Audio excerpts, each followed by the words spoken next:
Hey, welcome to the Mirakuru Podcast, an Arrow TV show podcast, normally held on the Wolfpack channel. Today it's here on the TekSushi channel, just for what the hell. And joining us as usual, all the guys are here. So from left to right, or we'll just go Cody from the Wolfpack. Hello.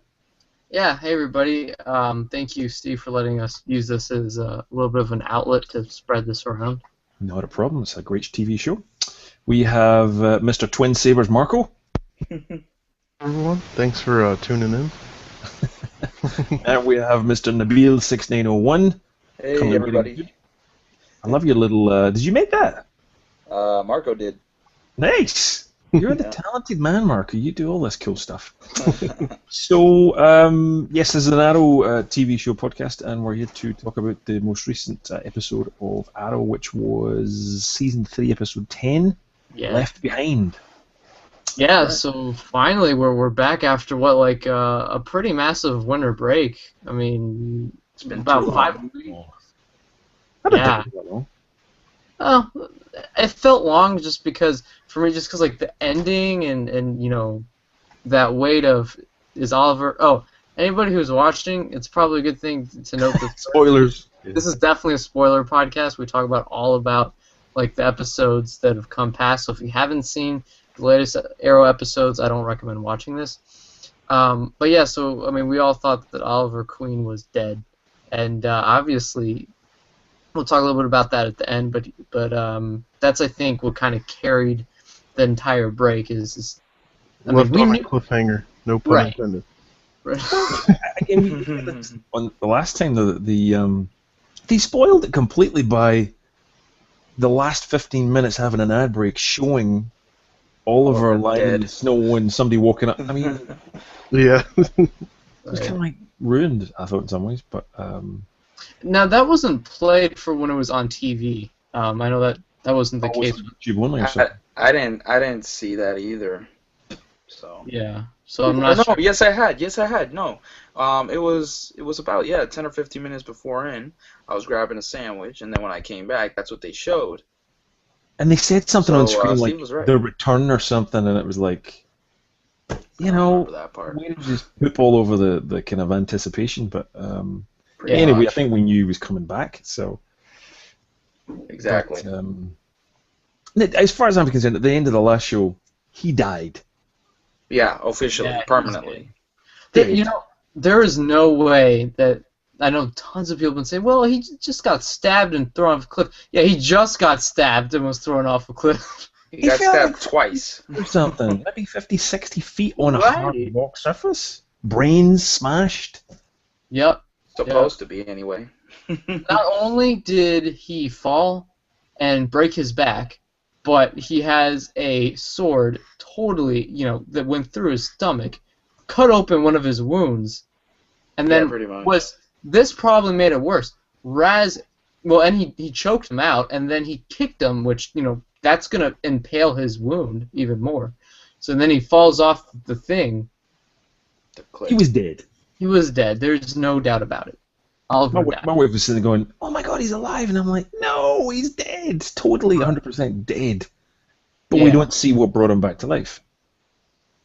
Right, we don't see that. Not yet, but so basically how this episode starts is a whole pursuit segment where we get Roy, you know, in the Red Arrow outfit, and we get Diggle in the Green Arrow outfit, which I thought was pretty cool. This isn't the first time we've seen him like that. We've seen him like that a few different times, so that was kind of cool to see him back at it. I think it's really cool that Roy is kind of stepping it up more. You know, I think that's really cool. I want to see more, though, for my personal opinion. I really want him to step up to the point where he can be independent. He doesn't have to have Diggle by his side, you know? Like I mean, it was cool, you know? Diggle got in some action, which I'm really happy about. But I really want to see Roy prepare himself to be alone if he has to. Become the future Red Arrow, if you will. But, I mean, you know. It was still cool to see him in action without Oliver. Right, and obviously weird too. If you know, that's what I felt anyway. It felt kind of awkward just seeing him running alone on the rooftop. I thought he did an excellent job. I thought he was really good this show. And like you, Nabil, I want to see more of him. It's just not enough of him. But anyway. Right. I think also one thing with... All right, Marco, I think we're getting some, Back. Yep. fuzziness of your microphone. Stop putting it down your bum. So basically, I think it was cool that you see the team, especially Felicity, you see Felicity trying to totally, skip the question if Oliver's dead. She doesn't want to admit that something could have happened, and I think it's cool how Diggle and Roy are starting to get worried, and they're starting to, I think, start to realize that Oliver isn't coming back from this. They're mentally preparing themselves. It's like Diggle basically said. He was preparing for the worst, if need be, and Felicity had to do the same thing, and clearly she wasn't ready for that. And it's understandable. If it were to happen in real life, you do need to prepare yourself. It's like when you have a family member that's sick, you need to prepare yourself for, whatever outcome occurs. And that was the case here. Yeah, I think it was cool how they showed that, and some shows when stuff like that happens, it's kind of fake the way the actors do it, but in this show, like, you could totally tell they were genuinely crushed by this news, and especially when it was cool to see Malcolm and Thea get in another battle, and some sparring, and Thea is starting to worry too. I mean, that's her brother, so yeah. It's been 6 days, I think they said, since they heard from him, something like that. I think it was 4. 4 days, so something like that, which is a long time to not get a phone call or anything like that. So it is. I mean, if 3 days, somebody didn't hear from their brother, I think. Here's what I thought was kind of weird, the way they made the scene. So we see,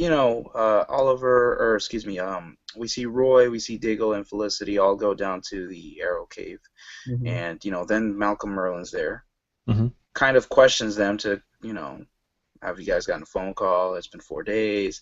He's probably dead.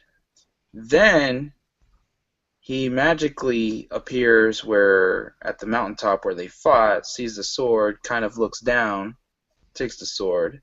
Next scene, he's back at the Arrow Cave showing them, okay, look, it looks like he's dead.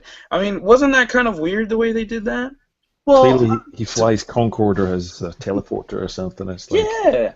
Well, it's not even that. It's more of like what they should have done was, he had told Thea he'll have, some of his people find out whatever they could.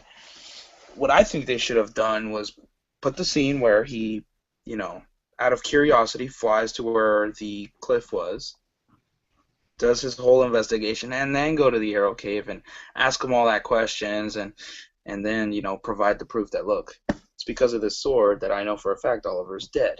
He couldn't have survived the fall from the cliff, blah, blah, blah, blah, blah. That's just me nitpicking a little bit, but I think it would have flown a lot better, you know what I mean? Malcolm's a jumper. Yeah, I guess so. I think one thing about Malcolm, I was telling Nabil last night after the episode that I thought that Malcolm was genuinely crushed that Oliver died, but I think that's the opposite. I think he's genuinely crushed that Ra's al Ghul is still going to go after him. Oliver, he's still scared out of his mind. Oliver was just a pawn in his game, and he admitted it too. Right, even though he thought that Oliver was going to win, I mean, so you're sending what is your basically, what he considered a son to him, send him to fight the top assassin in the world. Right. I mean, obviously, something is either good or bad is going to come out of that. So. Exactly. And John Barrowman in a recent interview kind of explained a little bit about that, which is cool. That it basically was Malcolm's intention to send him basically to a death sentence, but he was also hoping, Malcolm Merlin was also hoping that Oliver might actually stood a chance against Roz, and clearly that wasn't the case. So, now he has to kind of live with that regret, so to speak. It did seem a bit weird if Malcolm Merlin is so terrified of Ra's al Ghul, what are you doing, Nabil? Are you playing with Lego? No. Someone's Maybe. Not definitely playing with Lego in the Mirakuru podcast. Darn it. If he's so terrified of Malcolm Merlin, why does he fly all the way to where he's located and risk getting caught, only to fly all the way back? I mean, we're presuming it's in Eastern Europe somewhere. Exactly. no, because No? Malcolm Merlin was not. That was just. But still, it wasn't Nada Parbat. That was just a remote location.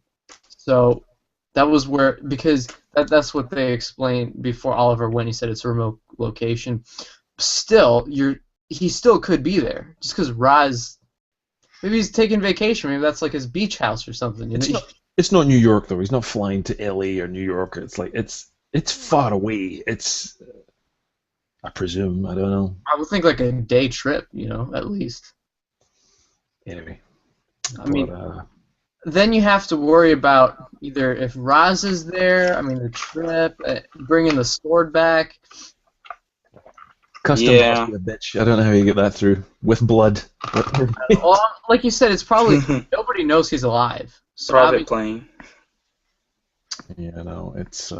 Yeah. There was a lot of holes in it, I think, the show. But one thing that maybe I'm jumping ahead here from some of the notes we've got, but the action in this episode was phenomenal. It was full of gunfire. It was awesome. Yeah, it was just full on. I mean, if there's ever a show for someone to watch if they've never seen it, I would have said this is the one. The stunts, the Roy jumping down a couple of times, running through a big pipe that he was running through, the angles and how they made the show look cool through stunts, I thought was absolutely award-winning stuff. I thought it was amazing. It really, really was on the edge of your seat stuff. So. Oh yeah, and I think one thing about that was, you look at all the past seasons of Arrow, and I was thinking about this today. What season really is the best? In season 3, I mean, every episode it's so good. I mean, I've never had a problem with any Arrow episodes, maybe except for 1 or 2 and little nitpicks. But this season, every episode, there's so much action, there's so much story. I mean, come on, they killed off Oliver in this season. I mean, when have you seen a show where they kill off the main character? Right. Oh, they do that, and then they bring them back. That's a common. Yeah, but for this, it's like Han Solo. They kind of kill him off in The Empire Strikes Back. So they do that. It's dramatic tension. But Han Solo's on a whole nother level, though. Can't compare him. Well, they did freeze him. Almost, you could die from that. So I mean, there was a chance of him dying from that.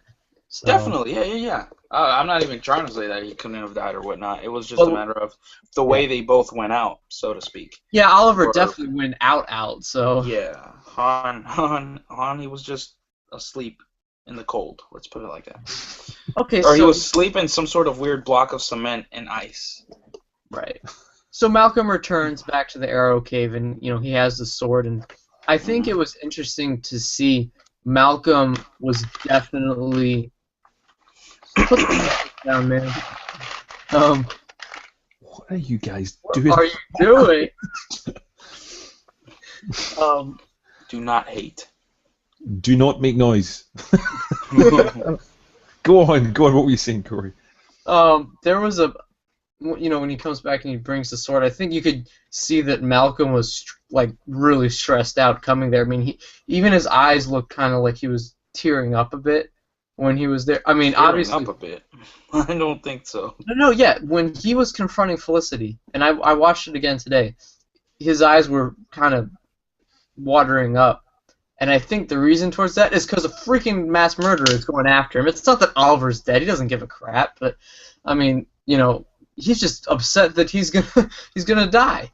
So, basically, I think Malcolm is probably sorry in the sense that now he's starting to realize what he's doing. But that's the whole reason his character exists. He's a manipulator, so. He can do that very well. We've seen what he did with Thea and how much he lied to her. So I guess I can't really say that he really cares. And I liked how Diggle called him out on that. But I think you can definitely see when Felicity finally realizes what happened. Man, I thought she was going to stab him or something. I like the 2 guns with Diggle when he just pointed one gun and then the second one. Yeah. That was nice. Nicely done. Yeah. It was awesome. And then, of course, Felicity has her crying moments because, I mean, obviously, her love interest is dead, so, and her friend. As an actor, I thought John Barrowman in this episode anyway really showed how much of a complete bastard he can really portray.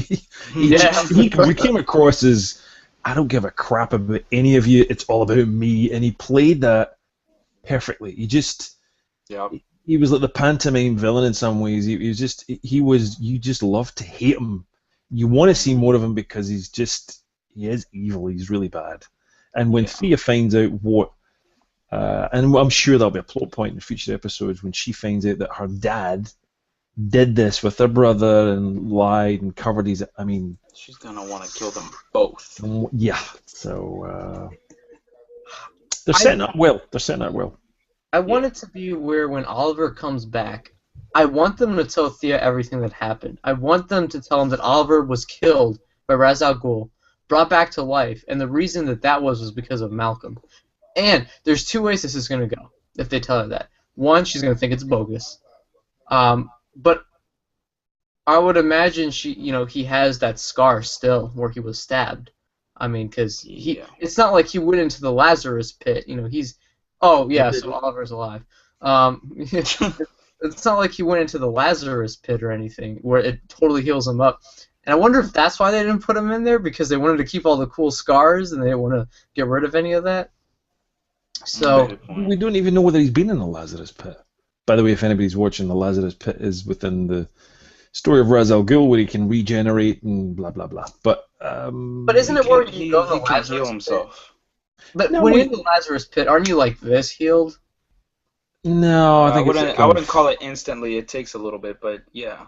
So you think it's possible that maybe I was thinking? So Tatsu, obviously, we'll talk about all that at the end. But basically, everybody's freaking out. We get the Atom back. Ray Palmer and Felicity kind of flips on him about, basically talking about Oliver dying, but instead of mentioning Oliver, mentioning his girlfriend who passed away.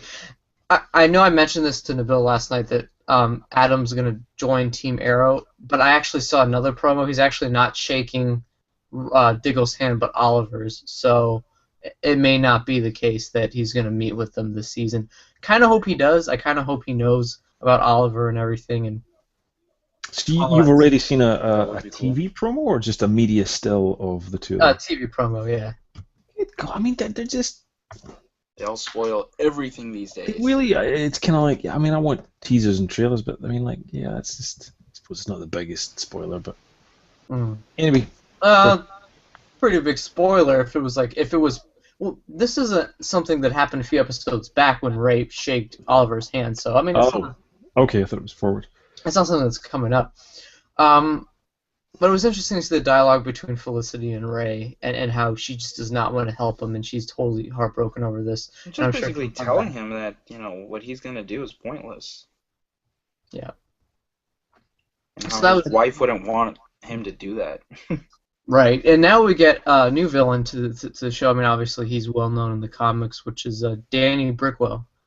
He beats the crap out of like a teenager and then burns his body, so there you go. Beautifully by Vinnie Jones, by the way. He was just perfect for that character. Oh yeah. Obviously, everybody's heartbroken over this, but they still need to continue Oliver's work. So Diggle and Roy, go to where Brickwell is and try to stop him. And I thought it was kind of cool where Diggle shoots him in the head and he doesn't go down at all. Just pings off the side of his head, I think. Was it that? Or I thought it hit his forehead, but I could be wrong. That's what I'm saying. It just clipped the side of his head, which was a really weird. Yeah, I mean, Diggle's a well-trained bodyguard and being in the military, and he doesn't aim it right between the eyes. I don't know. Convenient for the plot, but otherwise, Danny Brickwell would have been dead. But yeah. So, now Felicity locks the garage door on them so that they don't get killed. And the other guys get away, and there's a huge, police fight versus Brickwell's team, and all of those guys get away, everybody that Oliver's worked for to put away gets out of jail. And they do explain this in I have it right here. They explain this thoroughly in the Arrow Season 2.5 comic book. So if any of you guys like comic books, there's currently 4 issues of this out, but it explains basically what happened between Season 2 to 3, and it explains season after the finale, after they defeat Slade, and then it goes into Season 3. And I think they've done a really good job with this, and they show a lot of cool stuff. So if you guys are a fan of Arrow, you're going to want to read these. These are really good. And they're written by the entire... the writing stuff? The writing is all done by the people who write the show. So it's... Oh, that's excellent. Yeah, it's awesome. So yeah, that happens, and Felicity says, "Look, why would I want anything to happen to you guys?" And she had a good point with them. She said that, they thought that they'd come out alive, and she said, "Well, did Oliver come out alive? He was always there for you guys, but now he's gone." It makes sense. I mean, Oliver is always the one saving people, and she has a legitimate concern, I think. So obviously she leaves Team Arrow. She'll be back next week. There's no surprise in that. And throughout these commercial breaks, like when it returns, we see some mysterious figure in a hood dragging Arrow's body to a house, a little house, in this cold. And he knocks on the door, and we find out that Maseo... Oh, wait, let's talk about the flashbacks first. So basically, we get the flashbacks back in Hong Kong, and Arrow, Arrow hesitates to shoot somebody, and the reason for that is that obviously Tetsu was kidnapped in the last episode, and he sneaked a GPS locator in there, and he told Maseo that, and then Maseo said, "I'm forever in your debt." That's when you know. That's when you know right there who that guy in the hood is. What do you mean? I'm lost by that. The guy in the hood? What guy in the hood are we talking about here? The guy who was dragging. Oh, go ahead, Marco. That rescued him off the mountain? Oh, yeah, of course, yes, sorry, yeah, of course. No, I thought that was obvious. What I was meaning was more I thought you meant the guy that you let get away was returned somewhere else, but no, ignore me. Ignore me. Yeah, so, basically that goes down, and we see him go into a house, and that's where Tatsu is, and that's where she brings back Oliver, back to life. Which... But we don't know how. We don't know how, and I have a feeling I think that the way the next episode is going to start off is seeing that process. I'm hoping we see the process of him coming back. Nabil pointed out something interesting, and when Oliver is waking up, when he first opens his eyes, they're all black. There are no pupils or nothing. It's all black. And then he starts breathing again. So, obviously, they did some crazy voodoo stuff to him. So, crazy voodoo indeed. I just wanted to go back just a minute to some of the flashbacks. I thought a really refreshing, good scene was where Arrow and the good guys basically are blasting into this Hong Kong military prison or laboratory to get this vial of MacGuffin. But what a really good piece was when they shot the arrow which goes into the wall and Oliver swings down, rather than they just do in a lot of programs, they smash through the wall and make it look so cool. He didn't. And he smacked into the glass. Yeah. That was, if you think about it, that was really unneeded. It didn't actually add anything, but it did add in terms of it's not always perfect. He wasn't the perfect Arrow that he is today. It was showing the weakness. It was showing some of the issues. I really like that. I know it's a really small, tiny, insignificant. Oh, no, I agree. I agree. That's the kind of finesse that just makes this show really, really good. So, anyway, carry on. Yeah. I think one thing also that was cool is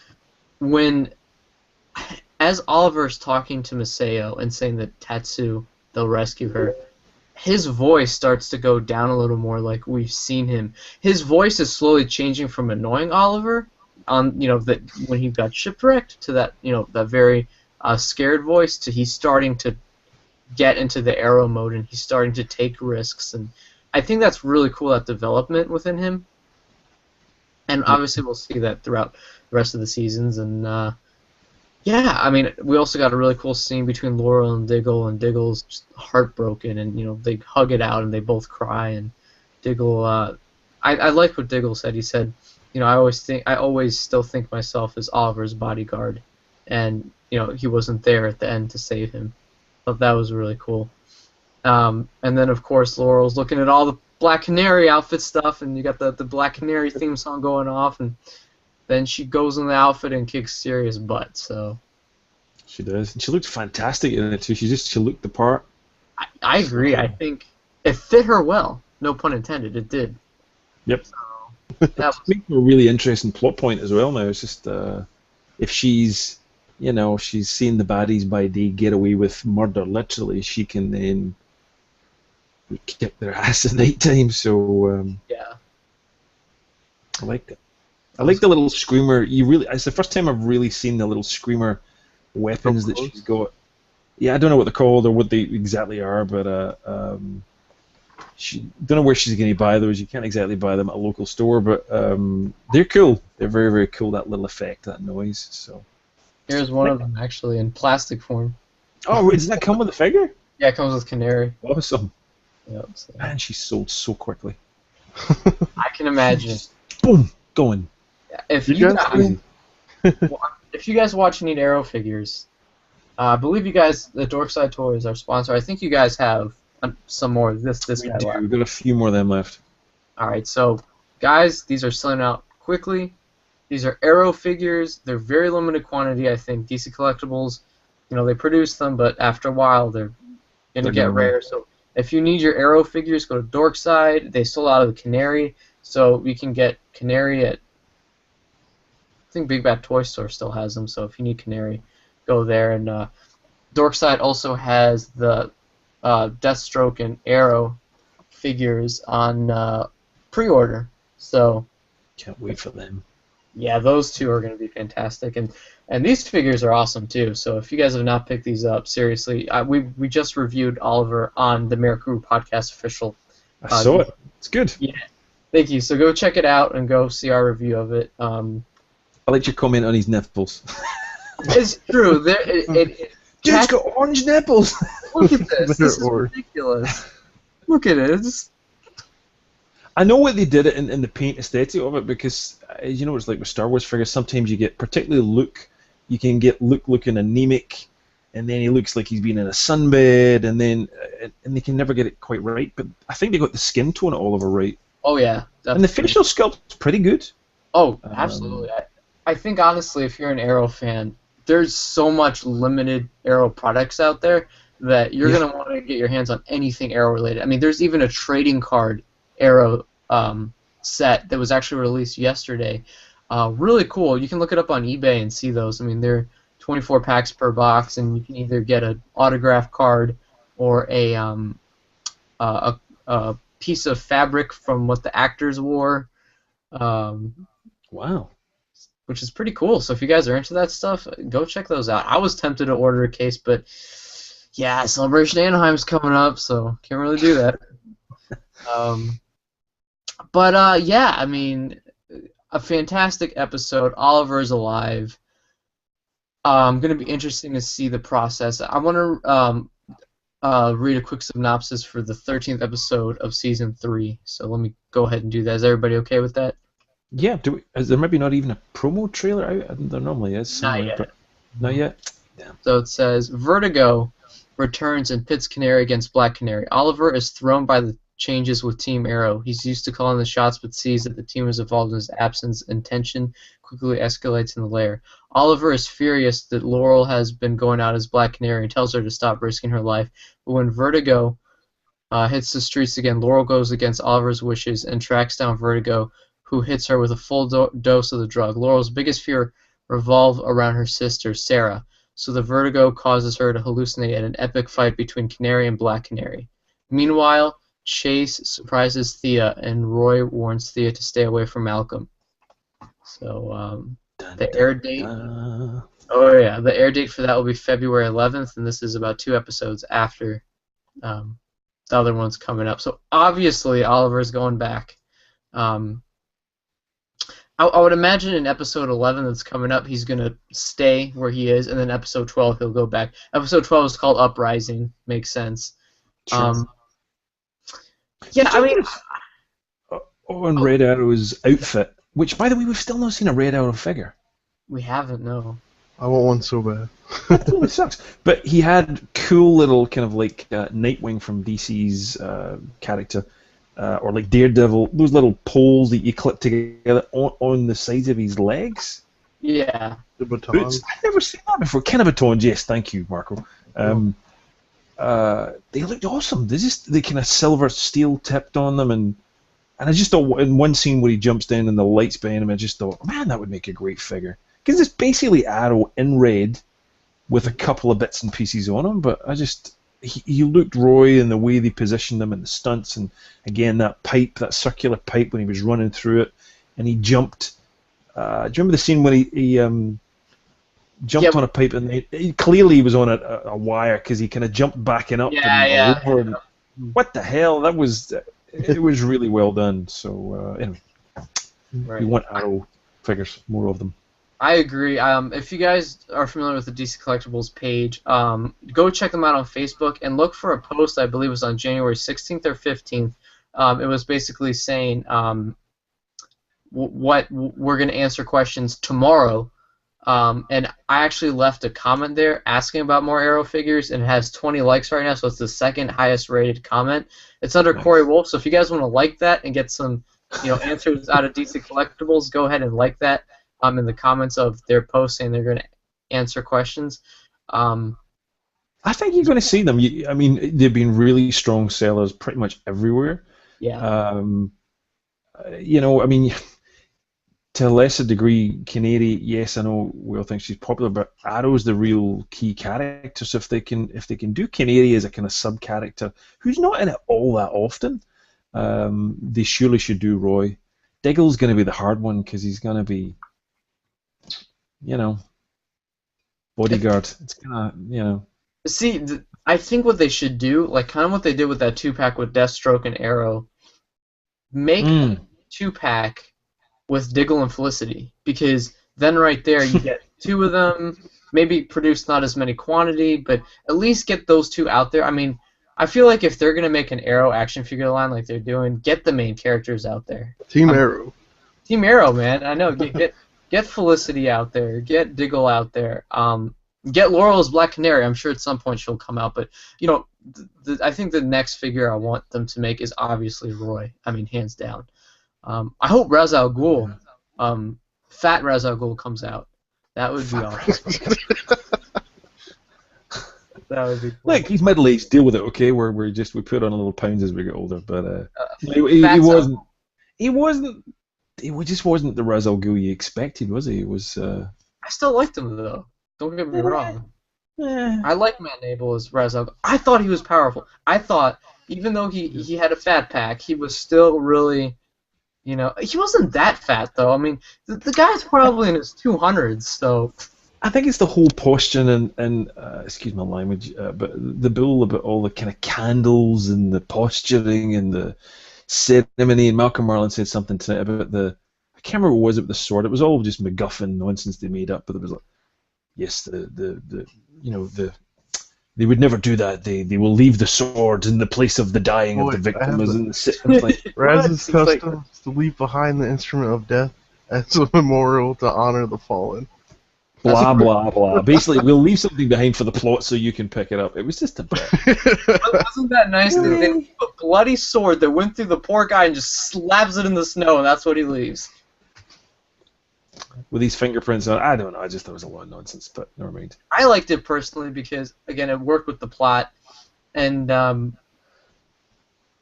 there's something about going into Ra's al Ghul's territory that brings the show more to life than it's ever been. Like, you're looking at the League of Assassins, the music they put with it, everything fits so well. It feels like very Batman Begins. Awesome. Yes, it does. Epicness. Yeah. And next week's episode, they have released a extended trailer of that. It's about 40 seconds long. You get to see Black Canary and Roy and Oliver and all those guys. So go check it out. It's called Midnight City. We'll be back and reviewing that over at the Mirakuru next Thursday. It's going to be awesome. And then, of course, episode 12. And episode 12 deals with Malcolm's flashbacks to going to Narda Parbat. It's going to be incredible. So, I think that pretty much wraps up tonight's news. Like I said, go to dorksidetoys.com and pick up Arrow figures. Gotta get them. Gotta get them while they're available. I can tell you right now that Deathstroke and Arrow 2-pack, crazy prices, crazy. So if you're an Arrow fan, pick all the figures up you can get. Get the trading card set. I believe Funko is releasing pops of Arrow? Yep. Haven't seen anything. Would make sense. But no, I haven't seen it.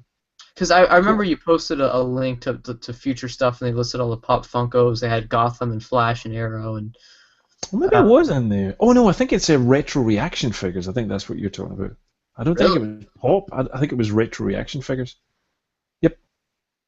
I'm sure it was. So, yes, it'll be kind of basic 5 POE figures on a basic card. I mean, that's happening for Star Trek. It's happening for... Battlestar Galactica. It's hammered for a lot of old stuff. But, yeah. Let me look it up real quick, because I remember something about... Maybe it was Flash reaction. While we're doing that, did you... what did you think of this week's Flash?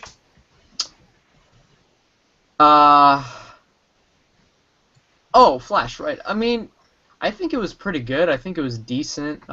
I'm not a fan of the villain, Captain Cold. I think the acting between him and the other guy is terrible. The Prison Break duo, I thought they were fantastic. I thought they were really good with their kind of quips and their one-liners, and I thought they made a brilliant team.